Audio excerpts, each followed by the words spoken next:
If you got to shoot, shoot. Don't talk.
What is up, everybody? Hope you're having a good Monday evening.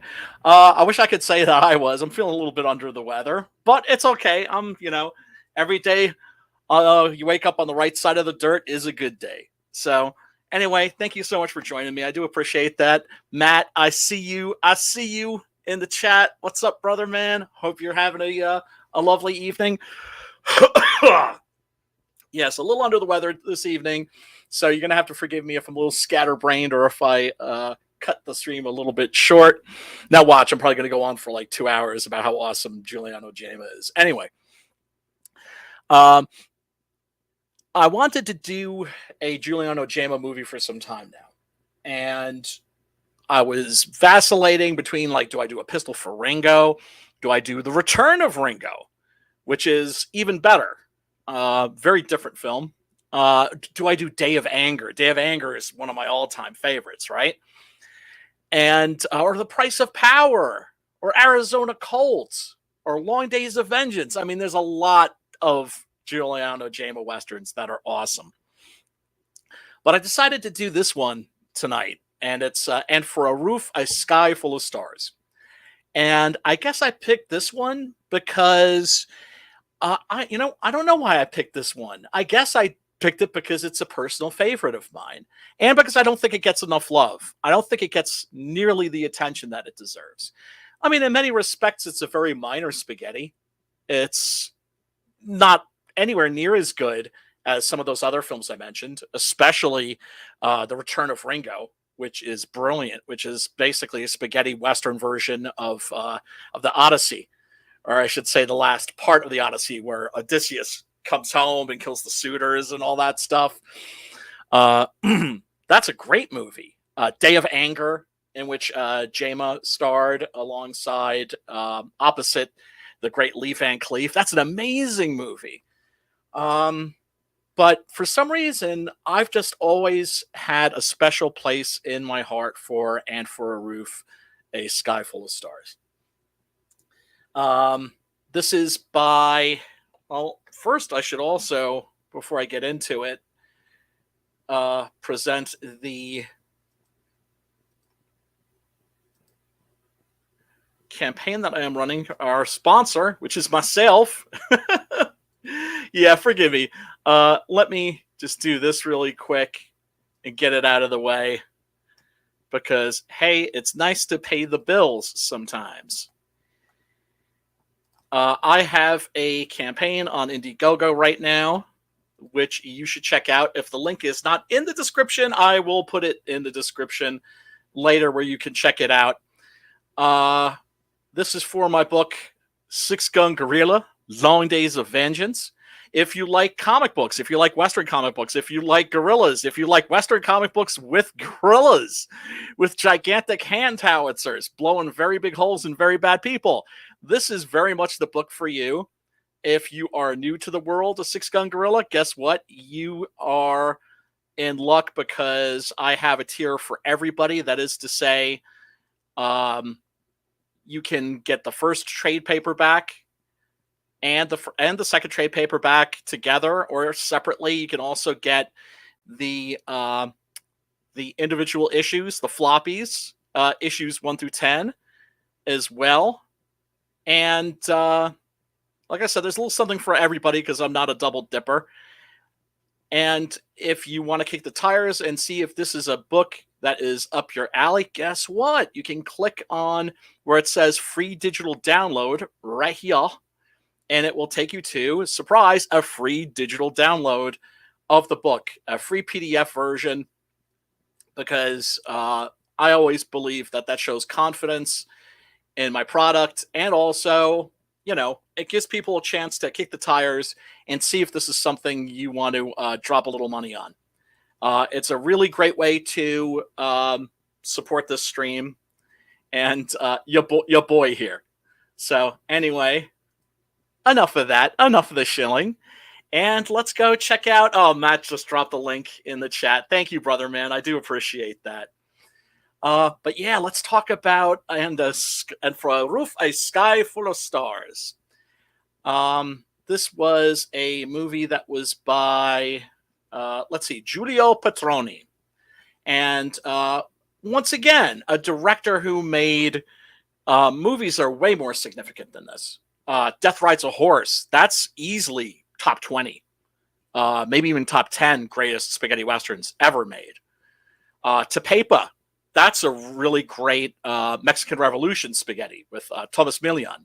And Orson Welles is actually in that too. But I don't know. There's just something about this movie that I always thought was special. It is not one that really, as I said, gets, I think, the love that it deserves.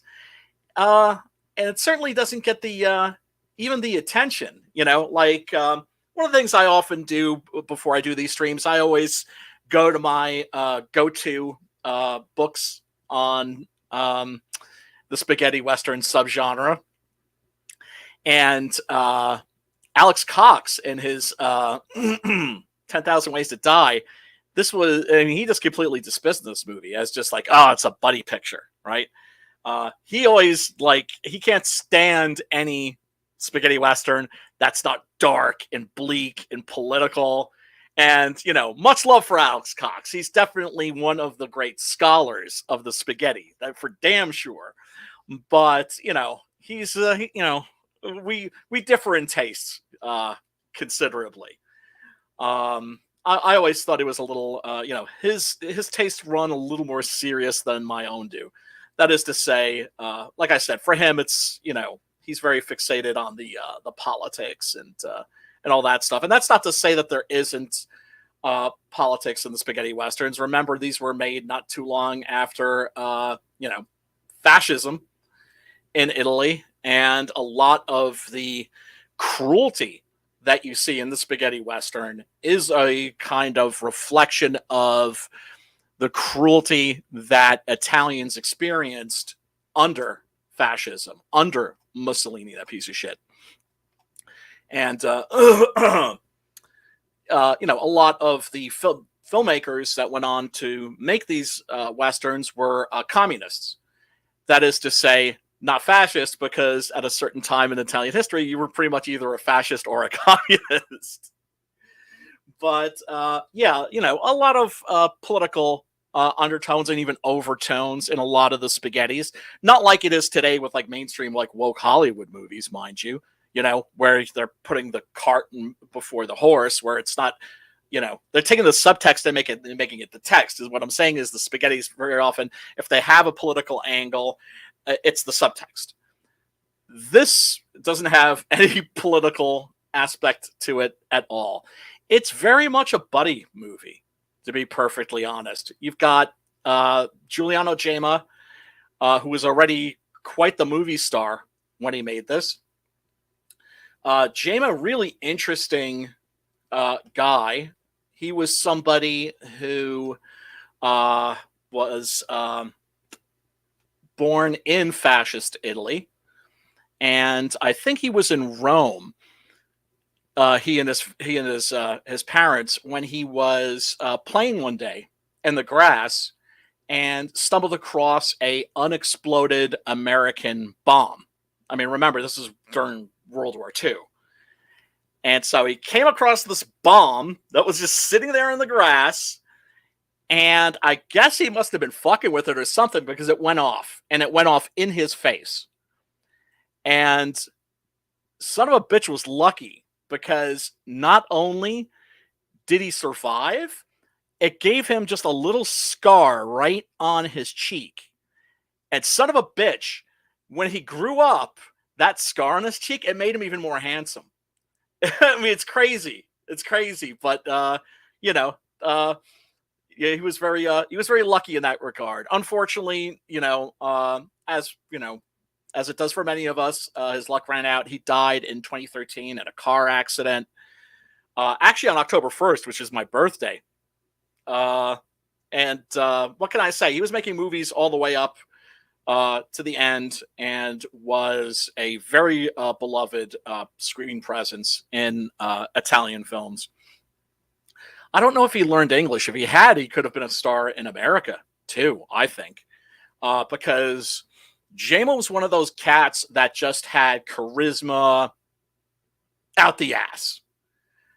When he was on screen, it was very difficult for you to take your eyes off of him, and he was always interesting and entertaining. Gemma also had this quality that is very rare amongst male actors. That is to say, he was a ladies' man and a man's man at the same time. That is to say, if you were a chick, you wanted to date him, and if you were a guy, you wanted to have a beer with him. He was just that kind of a dude. And it's very rare that you find screen personalities like that. And he was just one of them. He was somebody that was very self-consciously coming from the tradition of the great American movie stars like Burt Lancaster and Kirk Douglas, which is to say he was intensely physical. He would do all of his own stunts. Well, I mean, I don't want to say he did all of his own stunts, but he did a lot of his own stunts. When you see him in these pictures doing flips through the air and in the fight scenes, it's always him. I know that he came from a background that involved, I think he was in I know he was a gymnast. I think he was also a circus performer. Let me go to the good old Internet Movie Database. Tommy, what up? I see you in the chat too. Thank you so much for hanging out. Gonna run a trailer here in a minute. Now, I'm not feeling quite up to snuff if I'm falling back on the Internet Movie Database rather than freestyling, because I kind of take pride in my mutant ability to just absorb useless movie trivia. Yeah. He was a bit of a jock. He was into boxing, gymnastics, tennis, worked in the circus, and when he was in his teens, he discovered a passion for the cinema. And yeah, his idol was Burt Lancaster. And I think he had some really small roles, as a lot of these actors did. Like, I think he's in Ben-Hur, but he's like uncredited, he's like, blink and you'll miss him, that kind of a thing. And it was actually Duccio Tassati, the director of tonight's movie, who gave him his his first role and his first lead role. And he also cast him in A Pistol for Ringo, which was the movie that really made Gemma a star. And that's a great movie. I think originally that part was supposed to go um, to Robert Woods. And it's pretty funny because if you look at this poster right here for tonight's movie, that actually looks less like Gemma and more like Robert Woods, which is kind of interesting. And yeah, what can I say? That movie catapulted him to stardom as it should have, and he ended up being in a lot of really, really great Italian westerns. So many good ones, man. But like I said, there's something about and for a Roof, A Sky Full of Stars that has always had kind of like a little bit of a special place in my heart. What can I say? This is always a hard one to get a hold of. Now, not so much. I do believe that there is a Blu-ray version that's out there, but I think that that's a European release. I don't think it's been released on Blu-ray domestically. However, one of the things I always try to do in the stream is I always try to provide a link to the movie where you can watch it for free. And so if you click the link in the description below, it will take you to a YouTube video that is a pristine a rip of this film. And it's really actually, I think, better than the DVD version that I own. And what up, Tommy? There's no plan is my motto most days. Yeah, I hear you, brother. I hear you. So, yeah, let's take a really quick look at the trailer for this. Now, of course, I do have to stop the trailers and all that other stuff. You know, every like 12 seconds or something, I'll get yanked off the air. You know what? Today, I don't care. If they yank me, they yank me. That's all good. But just, you know, if I pause every now and then, you know what's up. Yes, and this is from my good friends at the Spaghetti Western Database. As you can see, the URL is right there.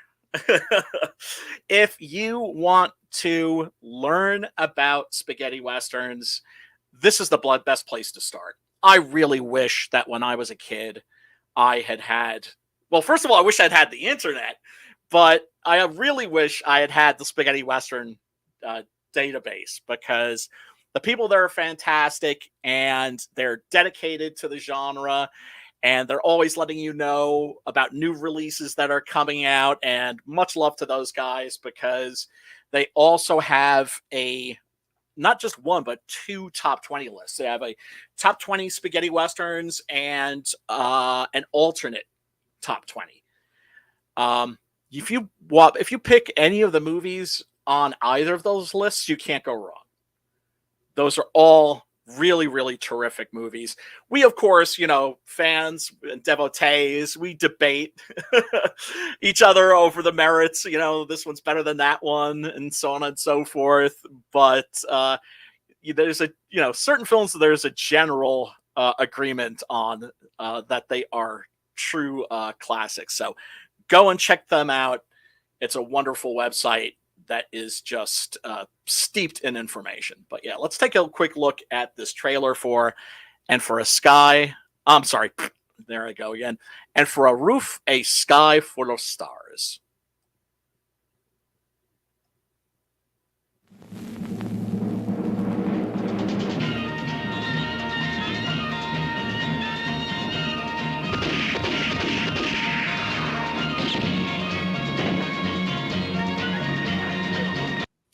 And there is the great Mario Adorf, who is Gemma's co-star in this film. He's a little bit of a Bud Spencer. No, I wouldn't say he's a Bud Spencer to Gemma's Terrence Hill in this. I don't think that's fair. Adorf was a really great actor. He's still with us. I think he's like 78 years old and still going as I think he's a novelist, and he's also a director. And then, of course, I think he occasionally still makes appearances as an actor, and he's probably best known to American audiences for his appearance in The Godfather 2. He actually turned down a role in The Godfather and said he regrets that to this day. But hey, he did accept the role for Godfather 2, and Godfather Part 2 is, as everybody knows, actually even better than The Godfather.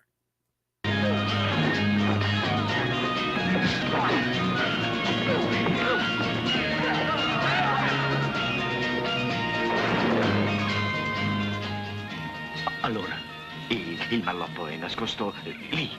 Yeah, as you can tell, this is the Italian trailer. In giardino, sotto l'albero. Mentre io distraggo la vedova, tu scava. Yeah, it's a scene. We're gonna get into this scene where Gemma's character, Billy, although he's going under the name Tim, is seducing this really hot redheaded widow who's wearing a smoking hot black dress, booby dress, as I like to call them, and it's keeping Harry, Mario Adorf's character, busy, literally just digging a hole, like where he insists there's some treasure, but of course there is none. But we'll see. That's kind of the norm for their relationship in this.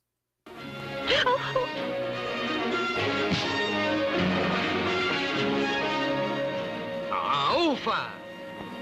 Ma che hai paura? Che scappo?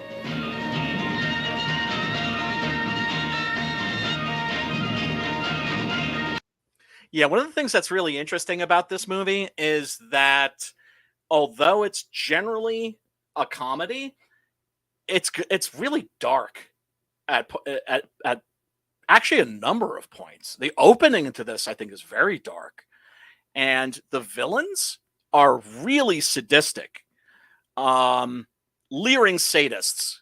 And of course, if you love your spaghetti westerns, you know that the more sadistic the villains are, the better.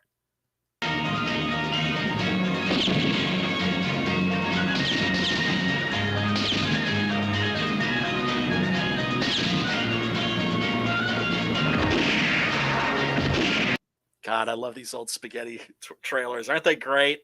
I just love how they put in all these like animations and graphics and stuff. They're just they're very colorful and stylish.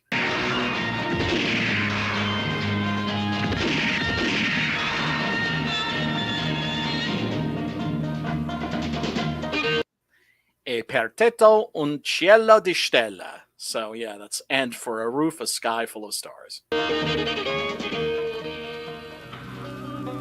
Sai, Tim, se fossimo arrivati al nostro ranch te li avrei fatti anche allevare. Che cosa? I conigli. Yeah. And then, of course, one of the best things in this film is the score by the one, the only, the legendary, the iconic Ennio Morricone. And I really think that this is one of his best scores. Morricone at this point was very, very busy. And so he was writing the scores for a lot of these films, but then was so busy he couldn't always conduct the orchestras for the recordings of the scores. So that task usually went to Louis Bacalov or Bruno Nicolai. And generally speaking, those cats too ate very well.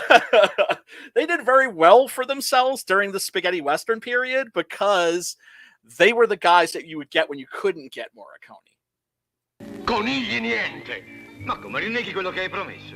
Le promesse fatte col cappio al collo non valgono. E tu sei un bel figlio di cagna. Quante volte ti ho detto di non chiamarmi più così? Ma se è la prima volta che te lo dico. Ah sì? Allora scusa.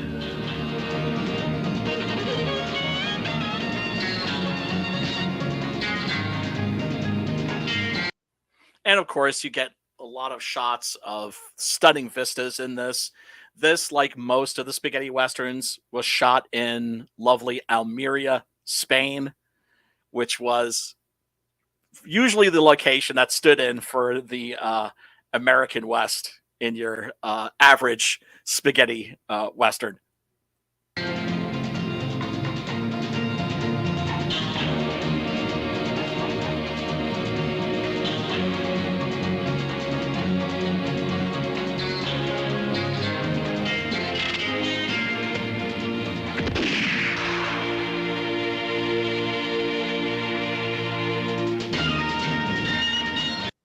Yeah, as you can see here, this is very much a vehicle for Giuliano Gemma, although this is just as much Mario Ador's film.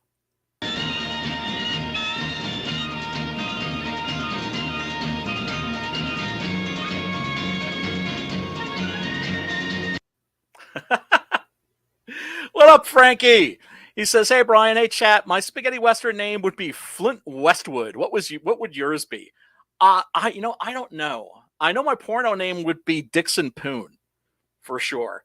Actually, you know what? I think that would be my spaghetti western name. That would be my name. My all-purpose name would be Dixon Poon. That's just like the manliest name I think I've ever heard. But yeah, thanks for hanging out, brother. Frankie, of course, a very big fan of Italian cinema and knows his stuff. So if I screw up, you can count on him to correct me.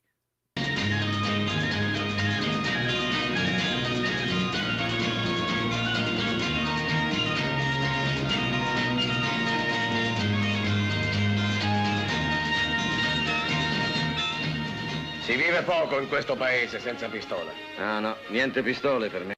Yeah, there's Almeria, Spain.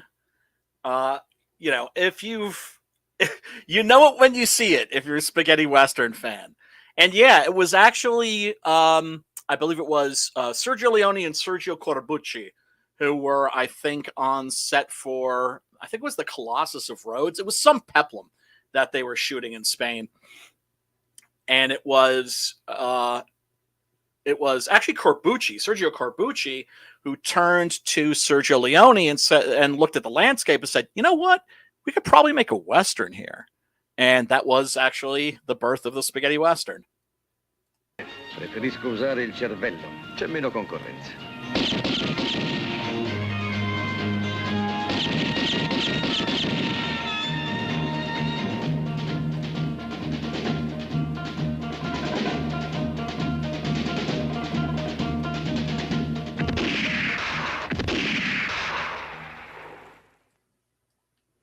Yeah, I love that trailer. Yeah, that's great stuff. It's great stuff. Once again, thanks to the boys at the Spaghetti Western Movie Database for providing that. Like I said, go check that site out because you really can't do better when it comes to learning about these films. And, my goodness, if you're going to start exploring the genre, that top 20 and the alternate top 20 that they have, you absolutely cannot go wrong there. Let's see. There's some of the other posters here. Yeah, all emphasizing Gemma. Understandably, I mean, the guy had, the matinee idol looks and, like I said, the charisma out the yin yang. Now, as I said, the beginning of this movie is actually really rather dark.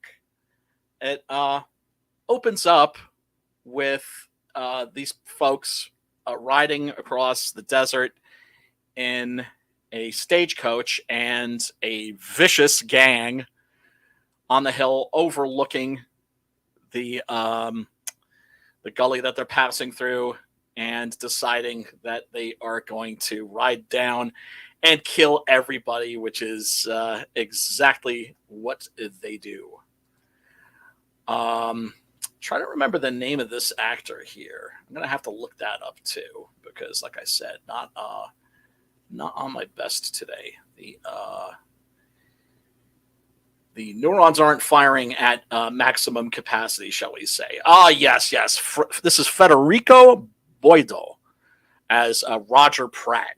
And Federico Boido is, if you don't know his name, you know his face if you've watched a lot of Italian movies. He had a lot of supporting roles, and very often not even supporting roles. He was often a guy that was almost in the background. I think he has a pretty substantial part in Mario Bava's Planet of the Vampires, which is one of my favorite movies.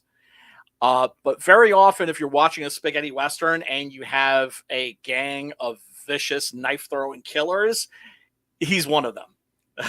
He's one of those faces that always pops up. And this, I think this might actually be the largest part I've ever seen him in. Certainly, I think this is his biggest speaking part. And he really is really terrific in this as the very gleefully sadistic son of a gang leader. And yeah, Frankie says, I love the high pitched gun sounds of spaghetti westerns. Yeah, no, so do I. For the Six Gun Gorilla trailer, the first one that I had, I actually made sure that each and every one of the gunshots was taken from these movies.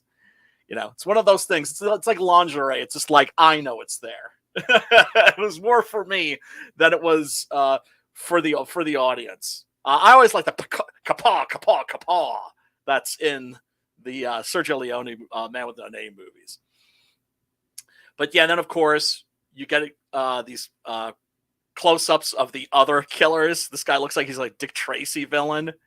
You know, always these great, interesting faces. A lot of these guys weren't actors. That is to say, they weren't originally actors. They were stuntmen, Spanish stuntmen. And the Spanish stuntmen were legendary.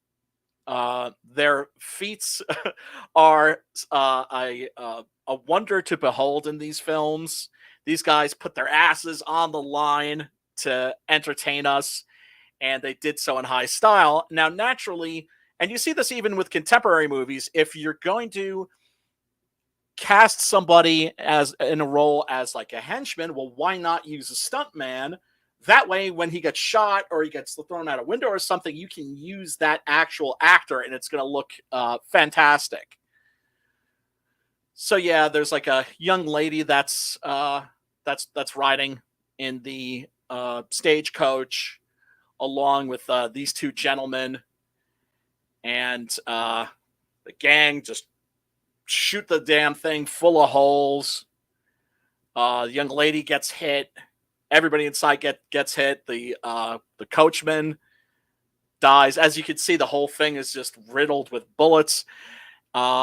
And they open the door. Out falls this fellow who is wounded, and they just blast him, kill him, and they proceed to drag the bodies of the people inside out and dump them in the dirt. And they're looking for somebody. They're looking for Giuliano Gemma's character, as it turns out.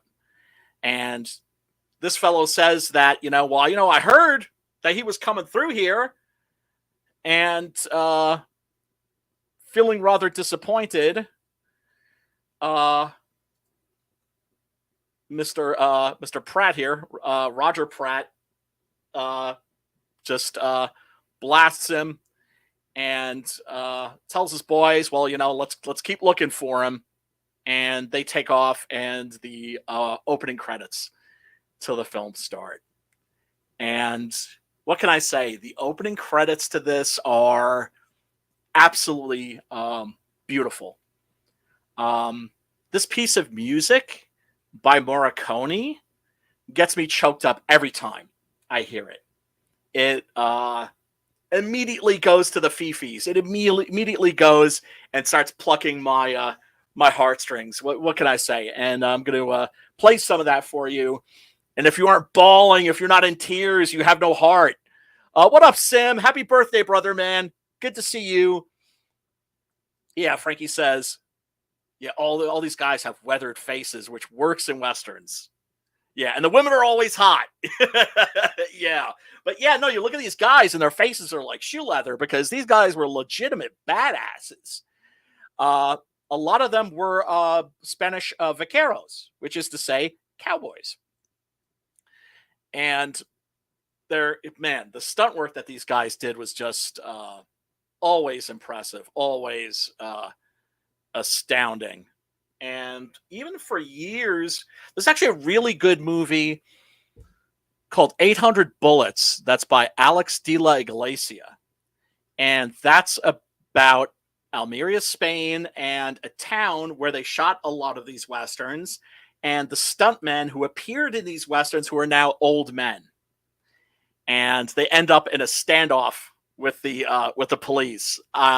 If you are a spaghetti Western fan, you absolutely owe it to yourself to watch that. It's called 800 Bullets. But now let me go to this clip here. Yeah, I mean, Listen to that. Listen to that. Yeah, that's Morricone, who of course just passed away a few years ago. I have still my ticket. It is on my wall in a picture frame. I had a ticket to see Morricone back. This is before the Cuff. And yeah, he was playing at a auditorium in Brooklyn with a full orchestra, and I had a ticket to see Morricone. And he ended up not being able to make it because he slipped a disc in his back, and so couldn't make the show, understandably. And of course, I was heartbroken, as everybody else was that had a ticket to that show. But I never, and of course, they refunded your money, but I never threw that ticket out. I still have that ticket on my wall, and I value it. It is still a treasure to me, because even though I never got to see Morricone, I had a ticket to see Morricone. And well, what can I say? I am a romantic that way. But yeah, speaking of romantics, listen to this beautiful, beautiful score by Ennio Morricone.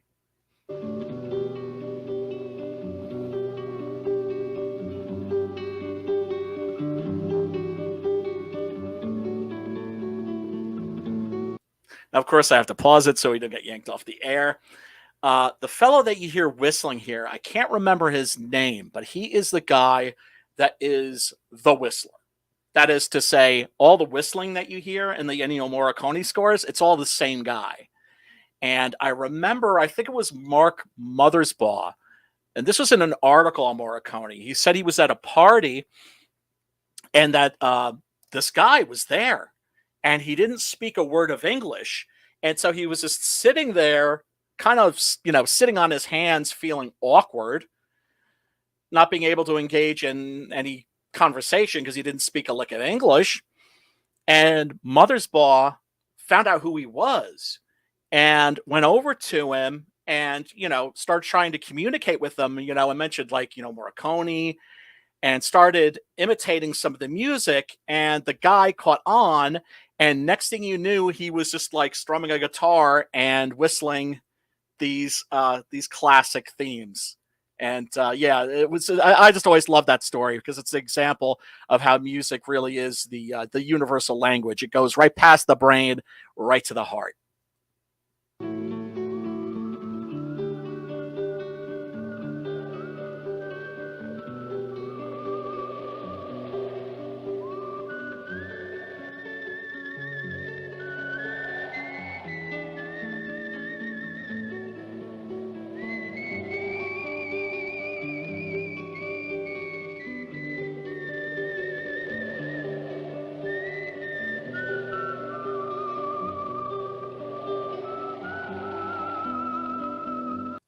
Ah, isn't that beautiful? Absolutely beautiful.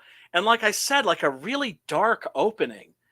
Um, this young lady's been murdered. Her body is just lying in the dust. She looks beautiful, but then of course the dust is starting to accumulate on her face. And then a hand comes into the frame, and it starts brushing the dirt off of her face, and then it's kind of like stroking her cheek tenderly, and then we get this absolutely awesome, iconic introductory shot of Giuliano Gemma here. Yeah, let's take a look at that.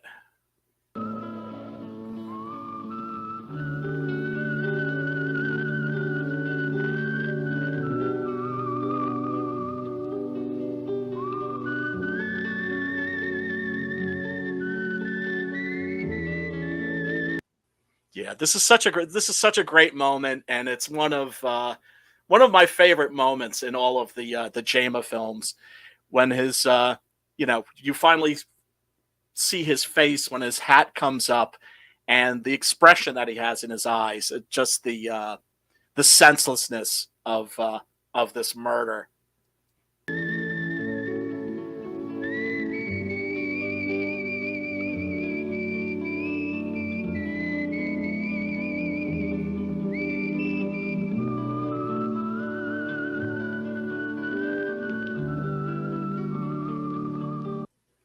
Yeah. Isn't that beautiful? I'm sorry, man. I'm sorry. That every time I hear it, it's really one of Morricone's greatest moments, I think. And like I said, he didn't even conduct the orchestra for this. This was, I think, it was Louis Bacalov. It's I know it'll say in the credits. So he's just feels horrible. I don't know if he realizes that they were looking for him. I suspect he does. But it's just the senselessness of it all that just kind of overcomes him. And so he goes to the back of the stagecoach and grabs a shovel and starts digging graves. And he's feeling hot and sweaty, needless to say, in the desert, digging. And so he's like wiping the sweat off of his neck. And when he suddenly notices that he's not alone. And there's Mario Adorf's character, Harry, hanging out, sitting on a rock with his mule, having a little something to eat, just watching. And he just takes off his jacket, and as you can see, there's a pan there, the ones that they use for panning for gold. He's a gold prospector, so of course he's got digging equipment on him, and without saying a word, he just grabs a shovel, goes down, spits in his hands, and gets to work digging these graves. And then once they've put all these people in their graves, they gesture to each other, see you later, and they don't even exchange a single word, because there are no words necessary. I just think it's a really wonderful, beautiful scene. Yeah, here it is. Music by Ennio Morricone, directed by Bruno Nicolai. Yeah, I knew it was either Bruno Nicolai or Louis Bacalov. It's one of those cats. But yeah, let's watch a little bit more of this scene, because god damn that music, man.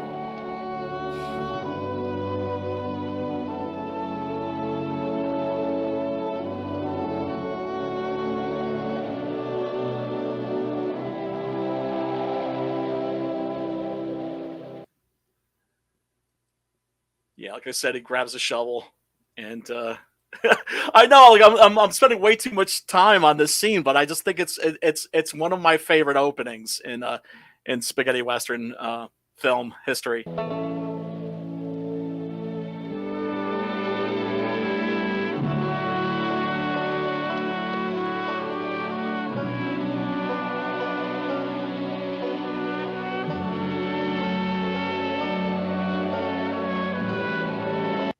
So, like I said, this is very much a buddy movie. That's one of the things that Alex Cox hates about this film. But what can I say? I think that there's a really great chemistry between Gemma and Mario Adorf in this. And this usually when you have characters in a buddy movie meeting up for the first time, their interaction is usually they either start fighting, or they're somewhat adversarial, or there's something funny going on. And in this, it's just something that's terribly sad and tragic.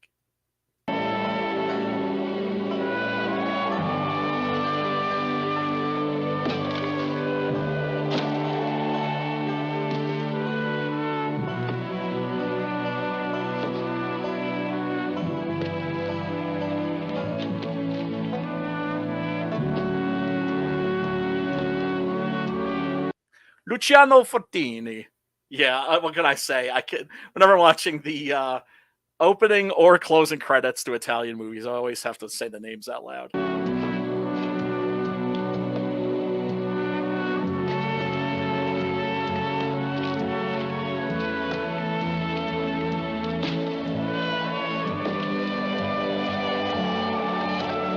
Yeah, and I think this is just lovely. They don't even exchange a single solitary word, because there's really nothing to be said.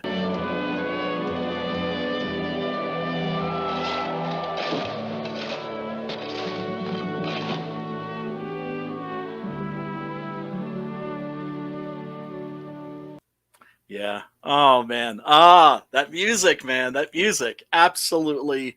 I think one of Morricone's finest moments. And like I said, Morricone naturally scored. I want to say hundreds of these movies, not hundreds for sure, but dozens. Yeah, yeah, without a doubt. He was the guy, the go-to guy after Fistful of Dollars came out. And interesting thing too was originally he wasn't supposed to score Fistful of Dollars. He actually applied for the job and was turned down by Sergio Leone because Sergio Leone had heard another score that he did and wasn't terribly fond of it. And but he agreed to meet with Morricone because Morricone was, hey, come over to my house and we'll talk about it. Anyway, and Morricone greeted him very, very warmly, and Leone was just like, wait, do I know you? And Morricone was like, yeah, here, check it out. And he went and he found a photograph of the two of them when they were in third grade. So they'd been friends as children, but he didn't recognize this old friend. But Morricone, remembered him and remembered his name. And that started, of course, that great collaboration between artists, Morricone and Leone, where, it's interesting that Morricone at first had to lobby to get the job for Fistful of Dollars. And after that, they were full-blown collaborators, where you can't imagine Leone's films without the Morricone scores. And Leone would actually allow Morricone to write the scores before he shot the films. Because, the way it's traditionally done in cinema is the movie is shot and then the composer comes in and puts the music to the movie. This was the other way around. Morricone would read the screenplay, then he'd write the music, and then Leone would shoot the film to match Morricone's music. And what can I say? The result naturally was pure, unadulterated magic. So then we see your typical Western town, and the saloon and the hoe house are not busy, but they're getting ready because rush hour is about to begin. And in comes a tsunami of cowboys. Now, this was something that did most definitely happen. The early spaghettis, they weren't very good when it came to period detail, but the later ones were actually very good when it came to that sort of a thing. And they did do their research, and they knew about the Old West. And so you had these cowboys that were out on the trail in some cases for 6 months, just busting their asses, no chicks anywhere. Every day you're just looking at another guy's freaking hairy ass, So when finally those months would be over, they would finish the trail. They would deliver, the heads of cattle, whatever it was. They would just go into the town and just go nuts and just blow like every dollar they had on booze and prostitutes and gambling. And naturally, that was an important part of the frontier economy, as it was. And I just love how aggressive these guys are. Then these two dudes start fighting over one of the prostitutes, and the madam comes in and just grabs them both and bangs their heads together and just like shoves them out the door, and just smacks their hands clean. It's very Italian. Oh man! Of course, the booby dresses. What can I say? I love the booby dresses. And so Harry, that's Mario Adorf's character, he's playing cards with these guys, and then Tim, as he's calling himself, Giuliano Gemma's character comes in and is letting him know, like, hey, this guy opposite you is he's cheating. He's got an ace up his sleeve, and the guy's just like, yeah, like, really? Yeah, that's, if you want to make that accusation, he takes out his gun, and then Tim, opens his coat and is just like, I'm not packing heat. You can't shoot me. You'll swing for sure if you do, because I'm an unarmed man. And what happens is that when the guy is he's just like, well, here, arm yourself. He throws out a Derringer, and sure enough, the ace up his sleeve literally falls out as he's doing that. And next thing you know, you've got your classic spaghetti western barroom brawl.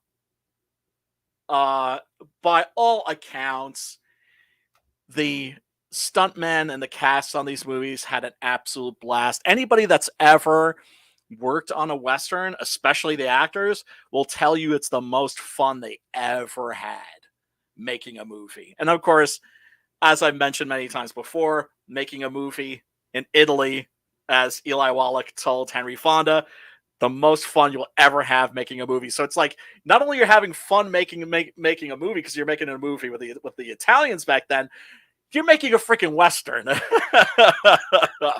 And there's a real sense of fun in these films that really, really comes across. So you've got the knockdown, drag out brawl. And so afterwards, you get thrown out on their asses, and Harry tells Tim, like, you're going around talking a lot of shit, and without a gun, and he's just like, yeah, well, look at my hands. I got bad nerves. He can't carry a gun. Wink, wink. We're going to find out otherwise. And so Harry gives Tim a stiff drink, whether that's going to come into effect into play later in a particularly good scene. And they go to see the mermaid, because there's this fella that we see when the cowboys are coming into town. It's the eighth wonder of the world. It's a mermaid, and you pay like 20 cents or $1 or something like that. You can see the mermaid. And so Tim takes Harry to see the mermaid, and there she is hanging out in her little tub of, I'm sure it must be salt water. And yeah, they had some wacky schemes and scams back in the Old West. And boy, this movie is all about Tim and his schemes and his scams, because he is a confidence man, and not a very good one, because he's not very experienced. And we find out later it's because he's actually an outlaw who wants to go straight. And that's why the gang are looking for him, because they figure that,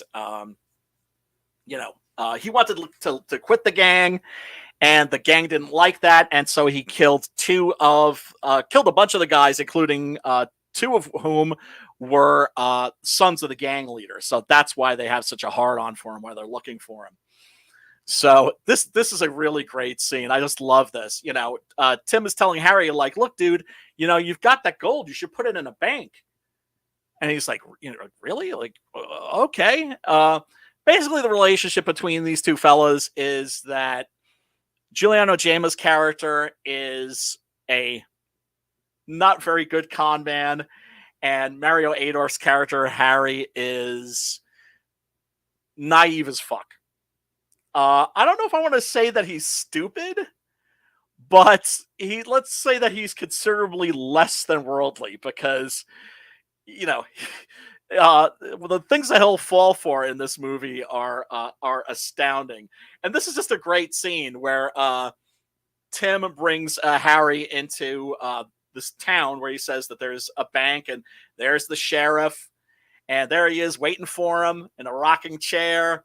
And there's a blacksmith there, and there's like people walking through the streets, and it looks like a pretty run down town that's seen better days, but it looks like it's an actual living town. Now you see the sign there, Union Bank, gold price $51.92 for 1 ounce, and there's the banker. And so, yeah, the place is falling apart so bad. Harry missteps, and his foot goes right through the floor, through one of the floorboards. And so he gives the banker his gold and he writes him a receipt. And he ends up leaving the town. And then once he's gone, everybody comes running and they file into, there's the mother with the children. All the townspeople come filing into the bank for their cut. And so Harry's like riding through the desert and he discovers there's a hole in his pocket and he lost the receipt. So he goes back to the town and the town isn't there anymore. He done been swindled. So, then we cut to a scene where the gang that's looking for Tim, they walk into a saloon, and Roger Pratt, played as I said by Federico Boido, is they demand some food, they get some food, and he's trying to cut his food with a knife, and he says, this knife's not sharp enough. And the woman here says, well, that's the only one we got. And he just like reaches out and just slashes her with the knife. And there you can see him smiling sadistically. And the villains in this are really, really great. And I love the juxtaposition of the humor with the really dark stuff, because the dark stuff in this is actually pretty dark. This isn't one of the Trinity movies, for instance, although it kind of predicts them in a way. And Frankie says, and they're eating well in Italy and Spain. Yeah, no shit, man. I always felt bad for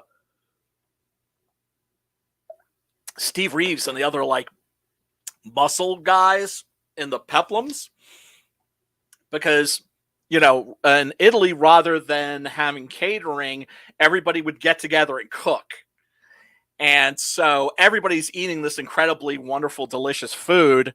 And then Steve Reeves, the guy who was like playing Hercules, he would show up every day to set with a lunchbox, a metal lunchbox. And so he'd be off by himself. He'd open up the metal lunchbox, and inside would literally be like one leaf of lettuce. Everybody else is eating pasta. It looks like the most amazing like Italian food you can imagine. Oh my god, and like paella, and oh my goodness, man. Yeah, I'd be fitting to like rip somebody's head off after like a day of that. So Harry bumbles in, and these guys terrorize him a little bit, but don't get any useful information out of him. And so he finds Tim having bought or invested in the mermaid show, and this time it's a different mermaid, because I guess the mermaid changes every now and then. They find some other chick to stick in that ridiculous fish costume and then hang out in the water. Oh my goodness! I have to say, I do love period underwear on women. I do like the underwear that ladies were rocking in the 1800s. I just find it really cute. So he just wallops Tim, sends him flying, and he's just like mother effer, you took all my gold and you spent it on a mermaid show? Like, are you serious? And he's just like, yeah, man, well, it's an investment, it's gonna pay off. This is you're standing in a gold mine here. And Harry ain't having it, and so he smashes the fish bowl and starts tearing the place down, knocks down the pillar that's holding up the tent and everything. Goes charging headfirst at Tim, and ends up boom putting his head through the wall of the wagon. And that's pretty much the way that this movie goes is that it's Tim always running a scam, and Harry going along for the ride, always falling for his bullshit each and every time, getting screwed each and every time, and still falling for it each and every time. Like here, they set up a bogus telegraph. This is a really funny scene, where they set up like some very official looking equipment. It's all just bullshit, right? And set up like a wire that goes to nowhere.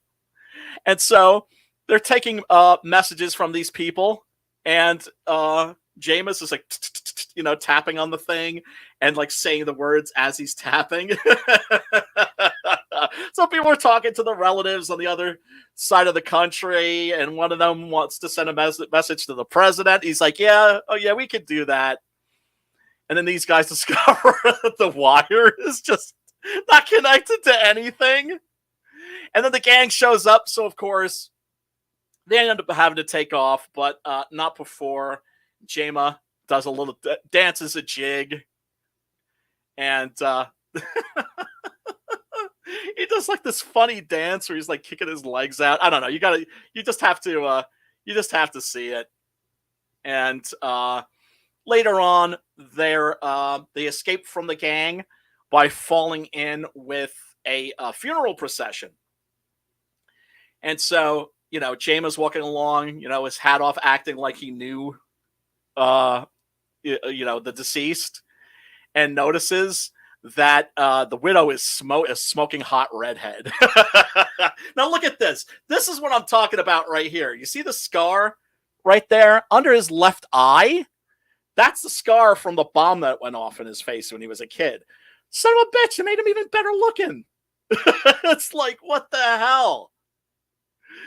But yeah, so one of my favorite, being a big Western fan, also being a big comic book fan, being a big fan of Western comics, man, one of the characters I would have loved to have seen Gemma play would have been Batlash.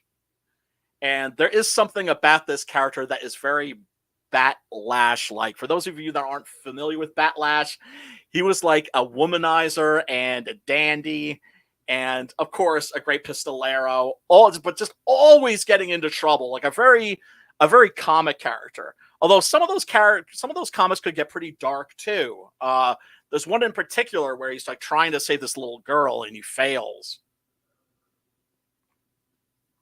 It's just absolutely heartbreaking. Looks like Sergio Aragonés, actually, who most of you would remember from Mad Magazine, created the Batlash character. But like I said, he ended up not making any movies in America, which is a real shame, because I think he could have been a huge star here. I don't know if he learned English or not, but yeah, this is a pretty funny scene where like he's having some turkey with the widow and he's just like jamming his yam with food, and she's wearing like a very booby black dress. Look, people wonder like why I was in the 90s like New York City goth scene. That's why, right there. What can I say, man? Oh, what can you do when she's dressed in black? And yeah, smoking hot. So he's enjoying a little horizontal refreshment with her, while Mario Adorf, Harry, is off digging a hole looking for the treasure that her husband supposedly stashed. But then he finds out from these folks that the guy was crippled since childhood from falling off a horse, and that he wasn't an outlaw, that was total bullshit. So he goes crashing through the window. Oh yeah, they're the undies once again. What can I say, man? I know. Call me crazy. I think the 1800s undies were kind of hot. Were kind of cute. And then they end up in jail. Yeah, and it's pretty much rinse, wash, and repeat. I mentioned a bottle of hooch that Harry had. He ends up using it for... He looks so stupid in that hood. Oh, man. And yeah, he's like, it's flammable, so he's using it for a fire breathing act. And he sets the hood on fire. Oh man, it looks like Cecil joined the Mentors right there. That's what that looks like. He sets the place on fire and it burns down. And then they end up running afoul of the gang. The gang finally catch them, and they're about to hang Harry. And he's ready to go. And then you see some of that trademark Giuliano Gemma gymnastics and stunt work. He just does a mule kick here. I'm flying through the air there. Boom! Kicks the gun out of this dude's hand. And yeah, that's not a stuntman there. That is Gemma himself, who, like I said, could do flips through the air and that sort of thing. I mean, when he was doing flips, obviously he was bouncing off of like a trampoline or something, but that was never a stuntman. That was always him. The guy was like a true movie star. Catches the pistol, shoots the rope, shoots the bad guys. The main guy, of course, he gets away. And then finally we learn the truth about Tim. Tim is actually Billy. That is to say, a outlaw that has been Billy Boy is actually the. I thought it was Billy Boyd, but I'm looking at the Internet Movie Database page here, and yeah, it's Billy Boy, aka Tim Hawkins, and he says the reason why he never uses a gun is because when he does use a gun, he leaves behind a very telltale mark. Right, and that telltale mark he points out to Harry is that every single shot, right in the forehead, like dead center. It's like he can't help himself. Yeah, and then they come to the ranch that Harry has been bequeathed by his father. It's a mess. They end up, of course, fixing it up, but naturally, things run awry. Let me show another clip of this before I peace out for the evening. Like I said, link is below in the description. Check it out. I really love this movie. It's not the best spaghetti western you've ever seen. It's not even the best Giuliano Gemma movie, but it is, I think, one that deserves more attention and more love for sure. Actually, I don't think I have another clip here. Okay, no, that's all right.